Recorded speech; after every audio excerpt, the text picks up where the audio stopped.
आपके साथ मैं अदिति त्यागी हूँ और इस बार तालचोक के स्पेशल एडिशन हम आपके लिए लेकर आए हैं सीधे जनता की अदालत से। आप समझ गए होंगे मुद्दा क्या है। मुद्दा है 107 करोड़ हिंदुओं की आस्था से जुड़ा हुआ, यानी मुद्दा है राम मंदिर का। और राम मंदिर पर हमें ये बहस लानी क्यों पड़ी? क्योंकि आज आरएसएस के नंबर 2 नेता सुरेश भैया जी जोशी ने ये कह दिया कि 2025 तक राम मंदिर बन जाएगा, या फिर इस बयान को थोड़ा साफ किया जाए और आपको बता दें कि उन्होंने कहा कि ये बनना शुरू होगा तो 2025 तक बनकर खत्म हो पाएगा। सवाल ये उठता है कि क्या 3 महीने से कानून की मांग पर अड़े हुए संघ का रुख अब नरम हो गया है? क्या 2025 तक की डेडलाइन इस बात का संकेत है कि राम मंदिर पर जो सवाल है संघ 2019 के चुनाव से पहले बीजेपी और जो उसका वोटर है उसे किसी तरह के धर्म संकट में डालने के मूड में नहीं है, और इसलिए श्री राम के वनवास को अगले 6 साल बढ़ाने की बात भी की जा रही है। तो इसका मतलब ये कि पीएम मोदी को 2019 ही नहीं 2024 में भी सत्ता में लाना है। जल्दी से आपको मैं सवाल बता रही हूँ, 6 सवाल 6 बजे की इस बहस के। मंदिर वहीं बनाएंगे, तारीख लटकाते जाएंगे। 2019 से पहले राम को 6 साल का वनवास किस लिए दिया जा रहा है? सवाल यह भी है कि श्री राम के भक्तों को क्या कंफ्यूज करने की कोशिश है या फिर ये दबाव बनाने की कोशिश है? 2025 की डेडलाइन सेट कर दी गई तो इसके मायने ये निकाले जाएं कि 2019 में सरकार बनाने की कवायद दी है। ये राजनीति के चक्रव्यूह से बड़ा सवाल है और मैं बार बार इस सवाल के बारे में सोचती हूँ कि राजनीति के चक्रव्यूह से हमारे आपके भगवान श्री राम को मुक्ति कब मिलेगी, और क्या अब 2019 नहीं बल्कि 6 साल बाद यानी 2025 में राम मंदिर बनेगा? ये वो तमाम सवाल जिन्हें हम उठाएंगे। कई खास मेहमान हमारे साथ, जल्दी से आपको बता देती हूँ। इस समय कटघरे में एक तरफ ये जनता का कटघरा है, हमारे साथ अमिताभ सिन्हा जी हैं, सीनियर लॉयर हैं सुप्रीम कोर्ट के और साथ ही बीजेपी के नेता हैं। हमारे साथ दूसरी तरफ कटघरे में इस समय जियाई साहब है, मुफ्ती मंजूर जियाई इस्लामिक स्कॉलर हैं, और उसके अलावा भी कई खास मेहमान हमारे साथ हैं। हमारे साथ राकेश सिन्हा साहब हैं, आरएसएस थिंकर हैं और एमपी भी हैं वो। साथ ही मोनिका अरोड़ा एडवोकेट हैं सुप्रीम कोर्ट की। स्वामी दीपांकर हमारे साथ, हिंदू धर्म गुरु, कई बार आपने इमोशनल होते हुए उन्हें जी न्यूज की डिबेट में देखा है। आचार्य विक्रमादित्य हिंदू धर्म गुरु है हमारे साथ, और हाजिद खान साहब इस्लामिक स्कॉलर, और साथ ही प्रोफेसर जुनैद हारिस वो भी हमारे साथ हैं। लेकिन सबसे पहले राकेश सिन्हा साहब का मैं यहाँ पर रुक कर रही हूँ। राकेश सिन्हा साहब, जब से ये बयान आया है हर कोई इस बात को समझने की कोशिश कर रहा है सर कि ये दबाव बनाने की कोशिश थी सरकार पर या फिर ये सरकार को बचाने की कोशिश थी, क्या था सर? देखिए राष्ट्रीय स्वयंसेवक संघ सरकार को देखकर, ये राजनीति को देखकर कोई कदम नहीं उठाता है, और यहाँ 2 बातें साफ होनी चाहिए। संघ भी धर्म संसद के निर्णय के अनुसार काम करता है। राम जन्मभूमि के मामले में धर्म संसद ने निर्णय लिया है कि हम लोकमत तैयार करेंगे। संवैधानिक दायरे में लोकमत तैयार करते हुए सरकार और राजनीतिक व्यवस्था तक यह संदेश देना कि राम जन्मभूमि मंदिर का निर्माण यथाशीघ्र हो। संघ अपने पोजीशन पर अपने पोजीशन पर कायम है, यह अपरिवर्तनीय है। जितनी जल्दी भगवान राम के मंदिर का निर्माण होगा 3 बातों के लिए अच्छा होगा: देश की एकता अखंडता के लिए, एक सद्भाव के लिए, तीसरा जो ताकतें हिंदू मुस्लिम बाइनरी क्रिएट करती हैं, जैसा मोहन भागवत जी ने कहा, इसका संबंध हिंदू मुस्लिम बाइनरी से नहीं है, ये एक सांस्कृतिक सभ्यताई मुद्दा है। इसलिए राम जन्मभूमि का निर्णय अब अधिक टाला नहीं जाए। देखिए आदित्य जी, लोकतंत्र में 3 हथियार होते हैं।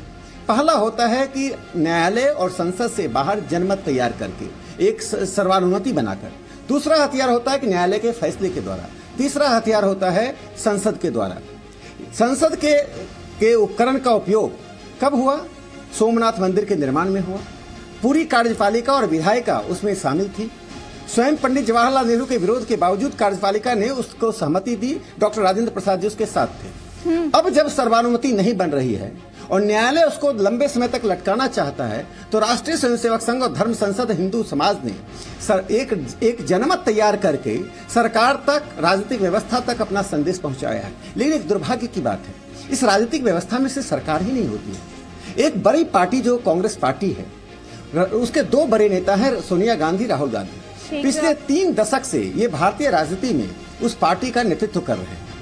आज तक सोनिया गांधी, राहुल गांधी ने राम जन्मभूमि के ऊपर दुनिया के सभी विषयों पर उन्होंने कहा है, लेकिन राम मंदिर पर इनके एक बयान को दिखा दीजिए। ठीक है सर। इसलिए संघ राजनीति से ऊपर उठकर चाहता है कि इस पर एक सर्वानुमति बने, और यदि न्यायालय जल्दी फैसला नहीं दे तो फिर पार्लियामेंट इसमें दखल दे। नहीं, राकेश सिन्हा जी, आपने कहा न्यायालय इस मामले को लटकाना चाहता है। सर, मैं आपसे जानना चाहती हूँ, जब आप ये बात कहते हैं तो इस बात का आधार क्या होता है? और दूसरी बात सर, संघ को लेकर मैं आपसे सवाल पूछ रही हूँ, उसकी ठोस वजह है। 2018 से पहले संघ को की ऐसी बयानबाजी मैंने नहीं देखी सर। मेरे पास बयानों की लिस्ट है सर। इन बयानों का सिलसिला 2018 से शुरू हुआ है सर। 2014 से 2018 के बीच 3-3.5 साल बीत गए सर। संघ खामोश था राम मंदिर पर।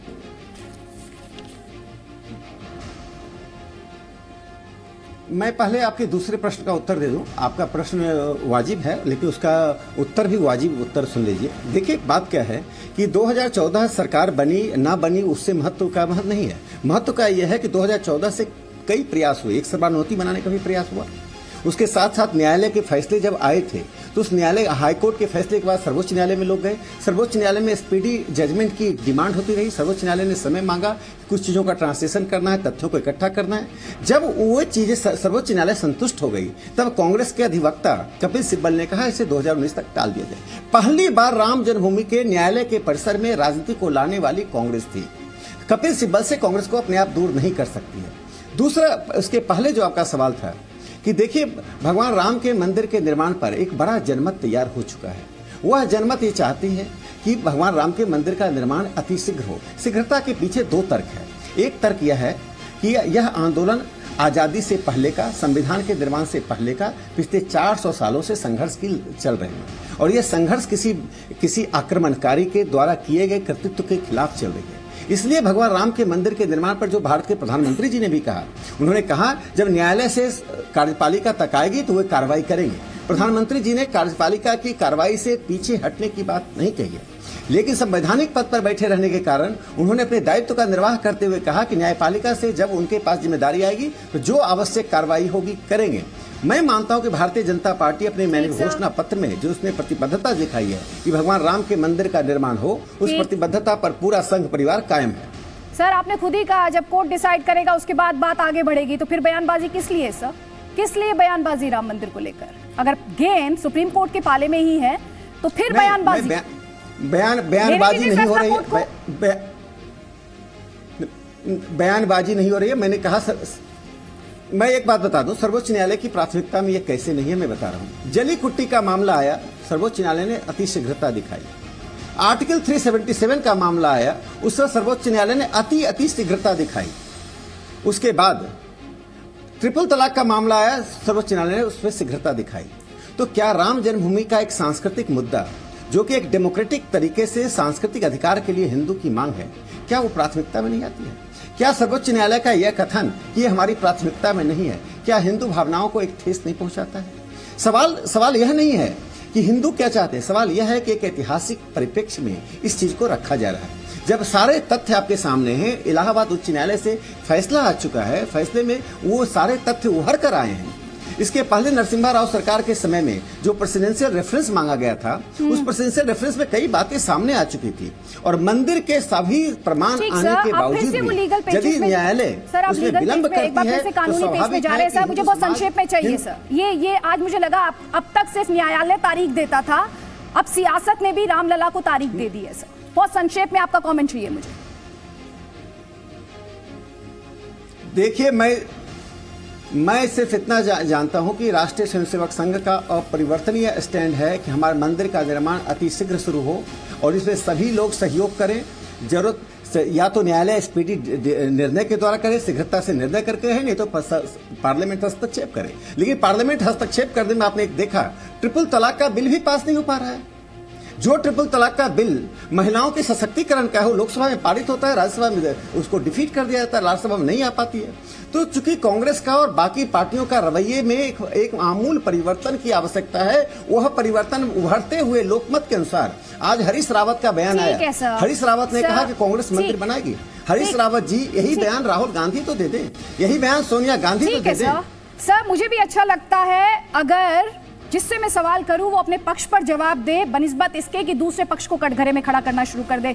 अमिताभ सिन्हा जी, जहां पर जो सवाल मैं पूछ रही थी राकेश सिन्हा जी से, वही सवाल मेरा आपसे, ऐसा क्यों लगता है कि 2018 के आने के बाद से वीएचपी, आरएसएस, बीजेपी तीनों की मिली भगत है, कुछ कॉन्क्रीट तो हो नहीं रहा है, लेकिन हाँ राम मंदिर के मुद्दे को चर्चा में जरूर रखना।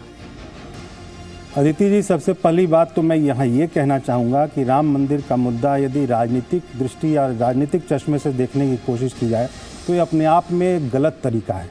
हाँ, चुनाव के साथ आपका ये प्रश्न बहुत ही, मुझे लगता है कि सटीक प्रश्न आप करने की कोशिश कर रही हैं कि चुनाव सामने आने के बाद में ये चर्चा गर्म हुई। लेकिन कई बार आप भी, चूँकि ये समाज में रहती हैं और अनुभव आया होगा कि कई बार आप कुछ चाहती हैं लेकिन आपके विरोधी आपको वैसी स्थिति में डालने के लिए आपको मजबूर करते हैं ताकि आप उस पर बयान दें, उस पर जवाब दें या उस पर अपनी प्रतिक्रिया जाहिर करें। देखिए, ये जो सारा मसला है, इस मसले में जैसा कि राकेश सिन्हा जी ने कुछ प्रकाश डालने की कोशिश की कि 2010 के 30 सितंबर को जब इलाहाबाद हाईकोर्ट का फैसला आया तो रामलला के जन्म स्थान के बारे में कुछ ऐतिहासिक तथ्य हैं जिसको उसने स्वीकारा।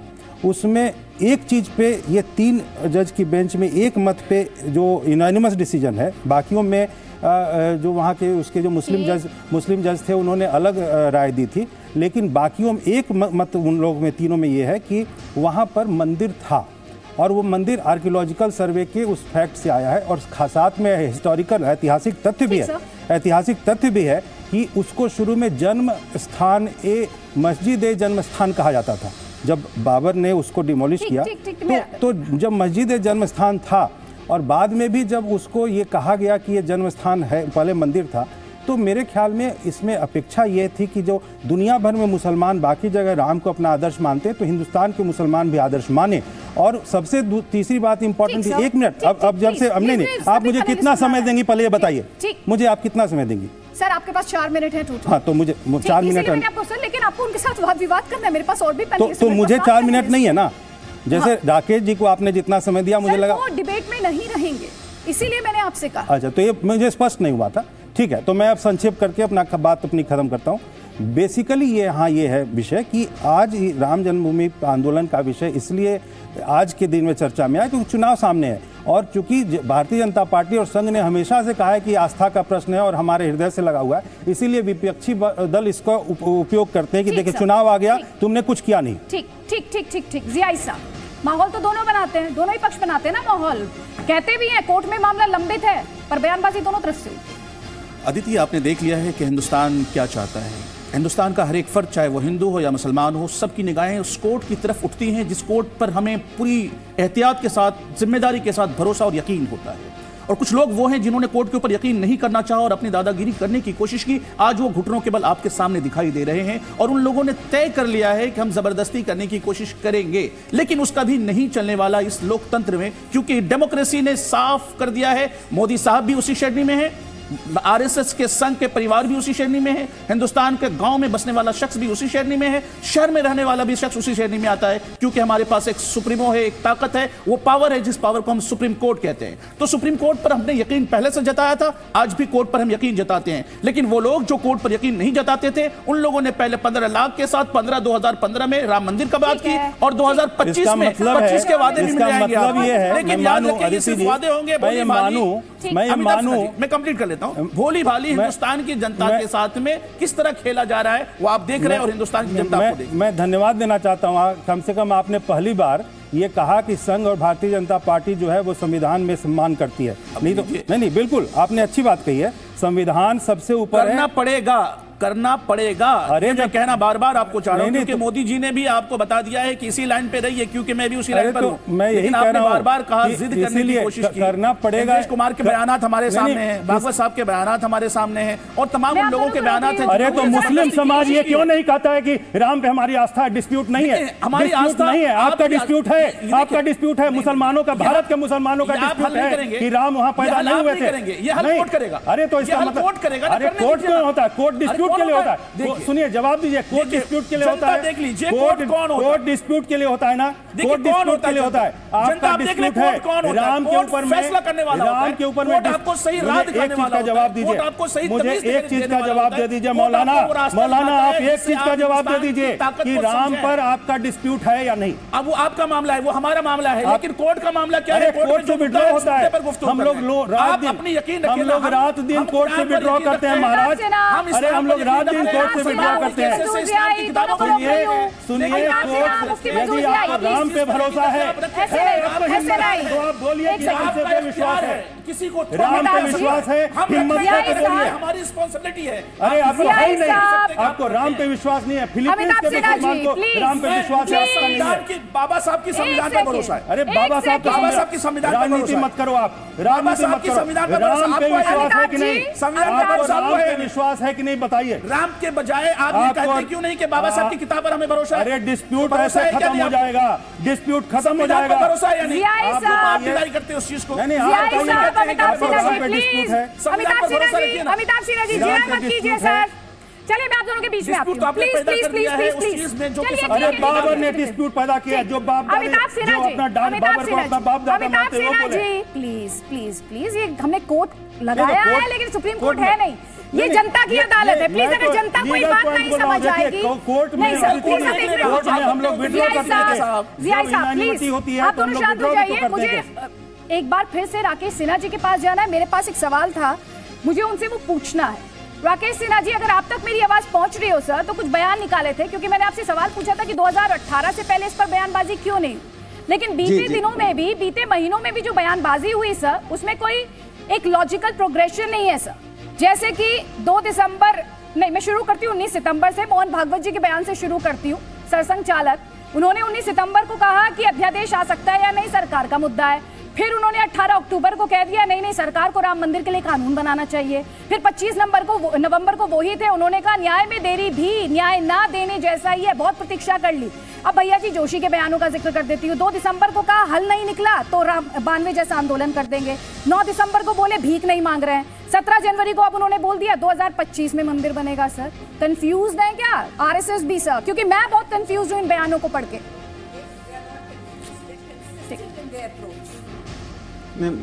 आदित्य जी, मैं आपसे असहमत इस बात से हूँ कि इसमें लॉजिकल सीक्वेंस है।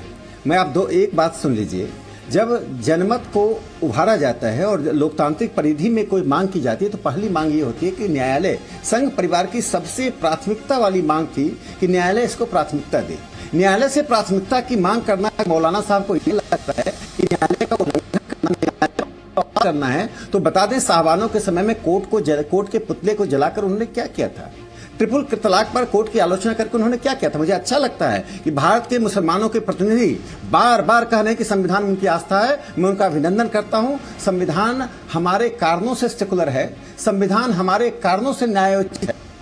नहीं होते, यदि हिंदू मेजोरिटी नहीं होता तो यह संविधान सेकुलर नहीं होता। उस धमकी से भैया जी जोशी ने दिया कि 92 जैसे हालात पैदा कर देंगे, उस पर संविधान पर यकीन है। जियाई साहब प्लीज एक सेकेंड, व्यूअर्स को, दर्शकों को ये बात समझ में आनी चाहिए। मेरा सवाल आपसे था बयान बदल क्यों रहे हैं? ऑर्डिनेंस से कानून, कानून से बिल, अब 2025 में राम मंदिर का निर्माण। बहरहाल राकेश सिन्हा जी के साथ संपर्क टूट गया है, इसी टेक्निकल खामी के चलते हमारी तक उनकी बात क्लियरली पहुंच भी नहीं पा रही थी।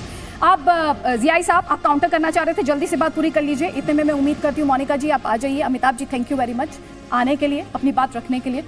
जी जियाई साहब जल्दी से आप काउंटर कर लीजिए, क्योंकि फिर मैं खास तौर पे कहना चाहूंगा राकेश सिन्हा साहब ने जिस बात को कहा है, बार कहा है कि मुसलमान यकीन रखता है। यकीन हमेशा हम रखते हैं, लेकिन आपने यकीन नहीं रखा, क्योंकि आपने बार ये कहा कि हम 92 जैसे हालात पैदा कर देंगे। ये किसने कहा? ये आरएसएस ने कहा, भैया जी जोशी ने कहा, भागवत साहब कहते हैं इस तरीके के हालात पैदा करने की बात करते हैं। तो आपका यकीन उस पर कहां है साहब? यकीन कर लीजिए ना। हम तो यही कहते हैं कि आप संविधान पर यकीन कर लीजिए, और जिस दिन आप संविधान पर यकीन कर लेंगे हमारी जो डेमोक्रेसी और भी मजबूत हो जाएगी, और हम हिंदुस्तान की डेमोक्रेसी को मजबूत देखना चाहते हैं। जी जी जी जी ठीक है, लेकिन सर जियाई साहब बयानबाजी तो आप लोग भी खूब करते हैं, अदालत की बात भी करते हैं, फिर इकबाल अंसारी को डर भी लगने लगता है, वो सुरक्षा की बात भी कह देते हैं। मोनिका जी आपसे मैं सवाल ये पूछना चाहती हूँ, मैं प्लीज मेरा सवाल सुन लीजिए। मैं इट्स फाइन, मैं आपको लीगल एक्सपर्ट के तौर पर यहाँ पर देख रही हूँ। मेरा सवाल आपसे ये है, जब 107 करोड़ हिंदुओं की भावनाओं की बात होती है, तो क्या राम मंदिर जैसे मुद्दे पर टाइम फ्रेम सेट नहीं किया जा सकता क्या?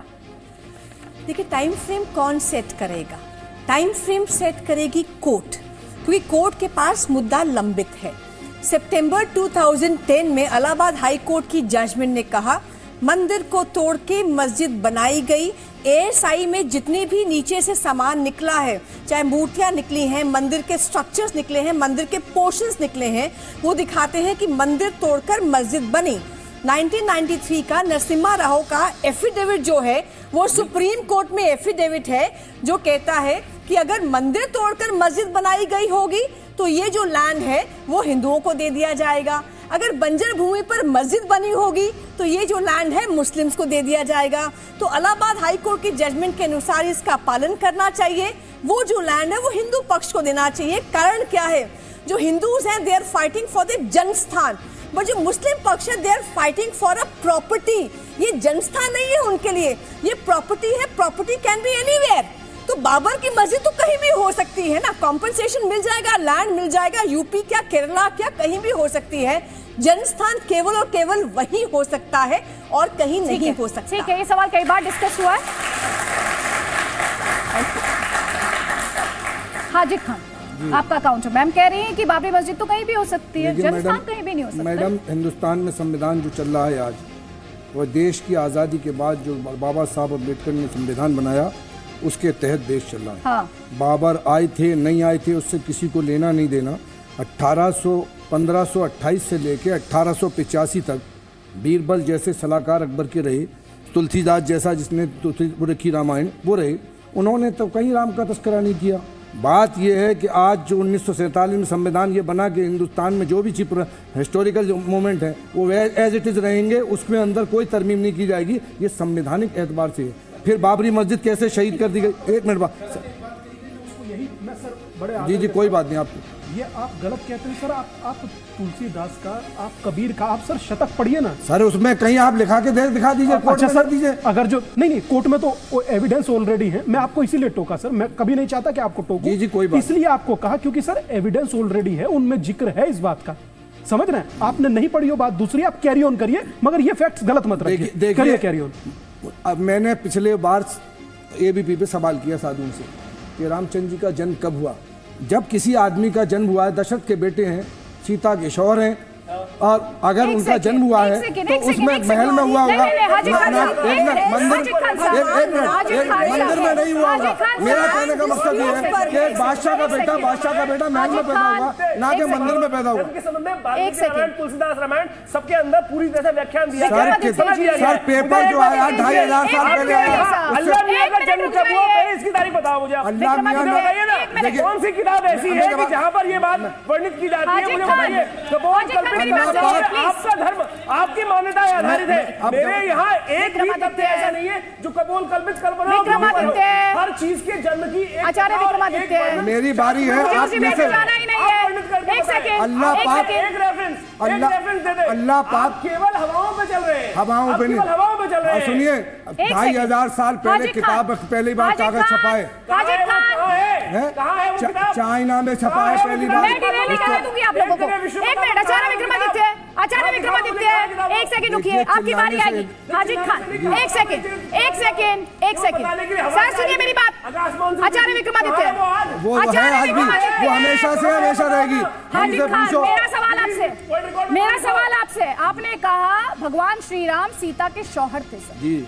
मैं आपको पहले दुरुस्त कर दूं, यहाँ पर हम 107 करोड़ हिंदुओं की भावनाओं, आस्था, उनके भरोसे की बात कर रहे हैं। और श्री राम की पहचान सीता का शौहर होना नहीं है सर, वो मर्यादा पुरुषोत्तम राम है। आपको ये बात समझ रही होगी, मर्यादा पुरुषोत्तम राम है। आप ऐसे बात नहीं कर सकते किसी के आराध्य के बारे में सर। आप मंदिर और मस्जिद बात उनको सम्मान देना सीखिए। आप समझिए इस बात को कि लोगों के लिए क्या इनकी भावनाओं के साथ ऐसे बात नहीं करेंगे आप जी। मैम बोलिए।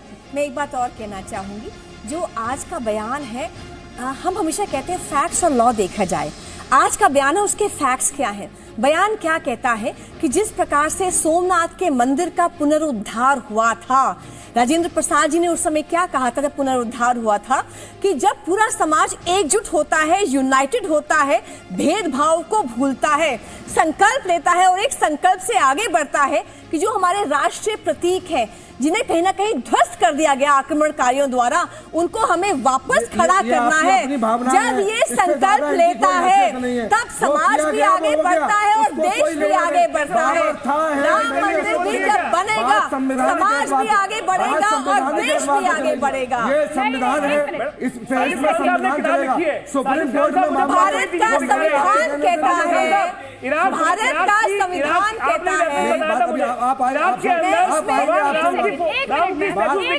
उसके बारे में क्या है? आपने दिखाए थे मुझे भगवान राम के स्टैचू इराक के अंदर निकले हैं, कहीं ना कहीं आपके पुरखे जिनकी आप संतान की बात करते हैं वहां पर रेफरेंस आया राम का, भगवान राम का। लेकिन राम अगर इराक में है तो हिंदुस्तान में नहीं थे, अगर इराक में थे तो इराक में पहुंच गए। इराक में भगवान राम का रेफरेंस आपने दिखाया था ना मुझे, 1500 साल पहले, ईसा मसीह से 1500 साल पहले आर्यन के नेट पर है। मैं अपने बात से नहीं कहता, ऐतिहासिक 140 परिवार हाजी खान साहब, आचार्य विक्रमादित्य, जितने भी पैनलिस्ट बैठे, आप लोग शायद कंफ्यूज हो जाते हैं। यहाँ पर भगवान राम के वजूद को लेकर डिबेट नहीं हो रही है अजित खान साहब, भगवान राम पर टिप्पणी ना कीजिएगा सर। हम राम पर, यहाँ पर अयोध्या में राम मंदिर को लेकर बात हो रही है सर, ये मैं आपको साफ स्पष्ट कर दूं। और ये बात आप समझ लीजिए, यहाँ पर हर धर्म का सम्मान है सर, ये बिल्कुल हर धर्म का सम्मान है। आप भगवान राम के बारे में नहीं जानते सर, मैं उसके लिए आप पर सवाल नहीं उठा रही, पर कम से कम जब आप बोलते हैं जब तो रिस्पॉन्सिबल होकर बोलिए सर, जब बात बताते हैं तो रिस्पॉन्सिबल होकर बोलिए, जल्दी से बात पूरी कीजिए। एक सेकंड सर, हाजी खान साहब आपकी बात पूरी हो जाए उसके बाद, क्योंकि मैं जुनैद हारिस देखिए हमारी तरफ से एक बात पहले दिन से कह दी गई, 70 साल से चली आ रही है कि हम सुप्रीम कोर्ट में आस्था रखते हैं, देश के संविधान में आस्था रखते हैं। अगर देश का संविधान ये कहेगा वो मंदिर बनेगा तो हमें कोई एतराज।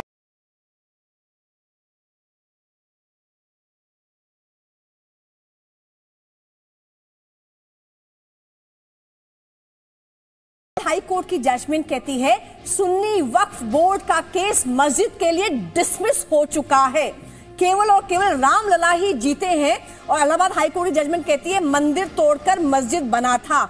इस्लाम थियोलॉजी कहती है कि जहां भी विवादित जगह होती है वहां से अल्लाह भी नमाज को कबूल नहीं करता है। ये विवादित आपने बना दी ना, नहीं करते।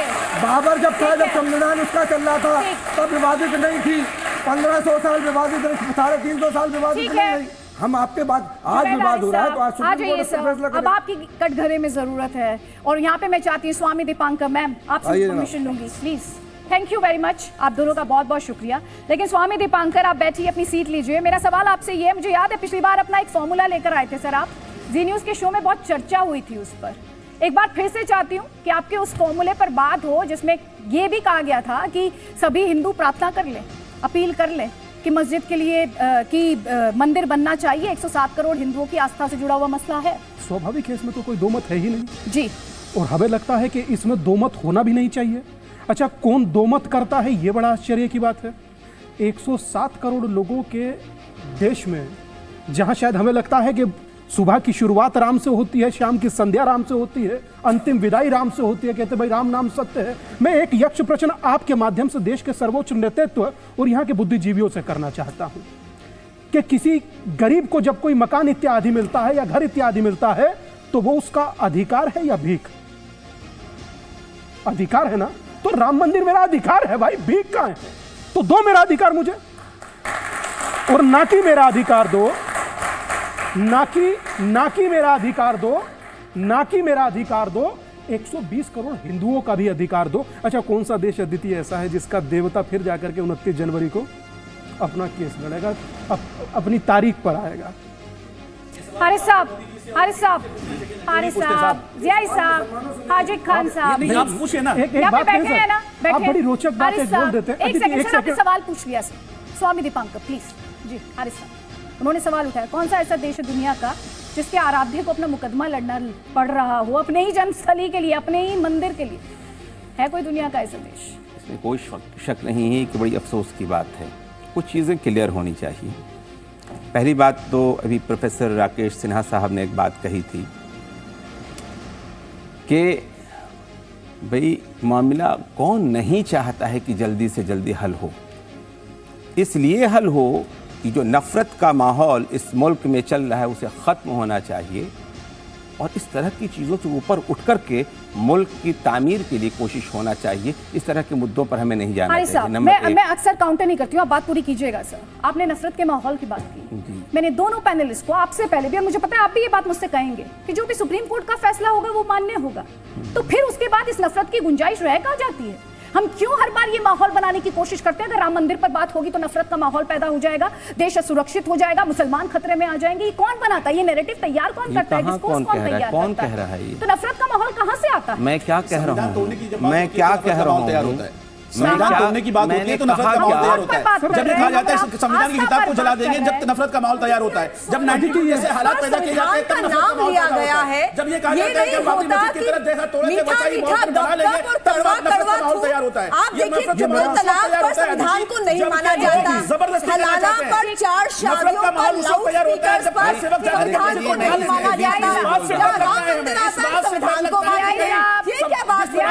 में मस्जिद को तोड़ा गया, कहीं इसी तरीके से संविधान की किताबों को जला दिया, इसलिए डर लगता है। हारिस साहब को बोलने दीजिए। हारिस साहब बात पूरी कीजिए सर, प्लीज आप बात पूरी कीजिए। Right to dignity and equality of the woman, तलाक जवाब मांग लीजिए। बाबरी मस्जिद के मसले को आप हल करवाना चाहती हैं? ये भी बोल नहीं आपको मैं समझता हूँ आप वकील हैं और आपसे ज्यादा सम्मान कौन जानेगा इस तरह के माहौल का, और आप भी बीच में बोल नहीं हैं। वो इसलिए बोले कि बार-बार संविधान की बात कर रहे हैं। मोनिका जी प्लीज, हमारे साथ बात हमारी कोशिश कहते हैं मैं चीज और क्यों लेना है? नहीं प्लीज, मेरे पास समय नहीं। You can not blow hot and cool at the same time. माफी के साथ प्लीज, मैं जानती हूं विरोधाभास है, मैंने काउंटर किया कई बार। जी बात पूरी करें हारिस साहब, जल्दी से सर। अभी मैंने कोई कोर्ट की बात नहीं की थी, मैंने ये कहा था मैंने ये बात की थी, इन्होंने जो बात कही है कि यकीनन ये अफसोस की बात है। और इस मामले में भी मैं एक चीज़ तो मैं भी क्लियर कर दूं कि हम भी चाहते हैं कि बहुत जल्दी से जल्दी फैसला हो जाए ताकि ये माहौल ख़त्म हो, नंबर 1। और नंबर 2 ये भी मैं कह रहा हूं कि न हम श्री राम के मुखालिफ हैं और न राम मंदिर के मुखालिफ हैं। हम क्या कह रहे हैं ये बिल्कुल एक अलग सी बात है। ठीक वो अलग सी बात क्या है वो ज़रा से सुन ली जाए। हम सिर्फ इतनी सी बात कहना चाहते हैं कि यकीनन उसके नीचे आपने जैसा कि बताया है कि अवशेष मिले हैं, जिसको 1528 ने मीर बाकी ने बनवाया था, उसके नीचे अवशेष मिले, लेकिन वो राम जन्मभूमि के राम मंदिर के थे या किस चीज के हैं? आप लोग आज भी जब भी डिबेट होती है हारिस साहब, एक सेकंड, आचार्य विक्रमादित्य का काउंटर पूरा हो जाए, मैं आपसे लूंगी। अयोध्या में देख कर सर्वे में जाकर आप पढ़े कि क्या क्या एविडेंसेस निकले हैं। आप लोग पढ़ना ही नहीं चाहते, बेपरवाह सुनना भी नहीं चाहते ना। आप लोग पढ़कर सामने तथ्यों को स्वीकार नहीं कर रहे हैं, आप ये बताइए, करना नहीं चाहते। ये बताइए ना, एक शिलालेख जब वो जो वहां से आर्कियोलॉजिकल सर्वे के निकाल के दिखाया है, उसको आप देखना नहीं चाहते हैं। क्या है? नहीं, मैं बता देता हूँ, मैं बता तो रहा हूँ, आप बोलने नहीं देंगे। तथ्य दिए गए हैं, वो सब आप गेट ही नहीं आने दे रहे, आप बहस ही नहीं होने दे रहे। चुप हो जाओ। आप बहस के लिए कहते हैं जाकर, आपके वकील साहब वहाँ कहते हैं कि बात सुन लेना, बनाने वाले तो लॉ बोर्ड की तरफ से वकील पेश होते हैं, वहाँ पर जाके पेश होते बात करते हैं। बेसिक है क्या? आपने एक बड़ा जो सवाल उठाया कि वो पत्थर मंदिर के ही हैं, तो मैं ये नहीं मंदिर के ही हैं, मैं ये नहीं कह रहा हूं। मैंने ये सिर्फ कहा कि देखिए, मैं इसलिए मैं सवाल का एक बेसिक जो वजह है मैं उसकी वजह भी बता दे रहा हूं। 1885 में रघुबर दास जी ने भी सबसे पहले इस केस को डाला, सबसे पहले केस को डाला इन्होंने, और जो डिमांड की उसमें मस्जिद को शो किया कि ये मस्जिद है और उससे अलग उसके सामने मंदिर बनाने की, राम जन्मस्थली की बात करनी है। सिर्फ ये आपके सामने में एक छोटी सी बात क्या है कि मैं जी न्यूज के कार्यक्रम से ही वहां गया था, अयोध्या में दर्शन भी किए और मैंने वो शिला भी देखी, वो पिलर भी देखा जो कि मंदिर का ही था, और उस पर मंदिर के चिन्ह बने हुए हैं। सर बेसिक पता क्या है सर? मैं आपको बड़ा रोचक सकता हूं जो रघुवर दास जी ने पेश किया। रोचक सी बात कह दूं सर कि मेरे बड़ी आप बेसिक 20 सेकंड के बाद उठाने की बात कर रही थी, तो हमने ये कहकर अरे यार पर सर सुन लो, ये सोचकर के सर वहां हमारी कोई सुनवाई नहीं, यहां हमको 20 सेकंड मिला है। हाथ जोड़कर सिर्फ इतना कह रहे हैं सर कि देश के सम्मान और अस्मियता के लिए प्रौढ़ सभा ये इंश्योर करे, प्रौढ़ सभा का अर्थ होता है संसद, ये इंश्योर करे कि राम का ये देश है और राम मंदिर 100 करोड़ हिंदुओं के लिए भिक्षा नहीं है। ठीक है, आप सभी मेहमानों का बहुत बहुत शुक्रिया। ताजुक के स्पेशल एडिशन में अभी तक इतना ही है, लेकिन भगवान श्री राम जब इस तरह की बहस को देखते होंगे, इस तरह की बातें सुनते होंगे तो जरूर गुस्से में आते होंगे। और एक चौपाई है, बस इसी के साथ खत्म करना चाहती हूँ। विनय न मानत जल्दी जड़ गए 3 दिन बीत, बोले राम सकोप तब भयबिन होए न प्रीत। गुस्से में शायद आज यही बात कर रहे हो। नमस्कार।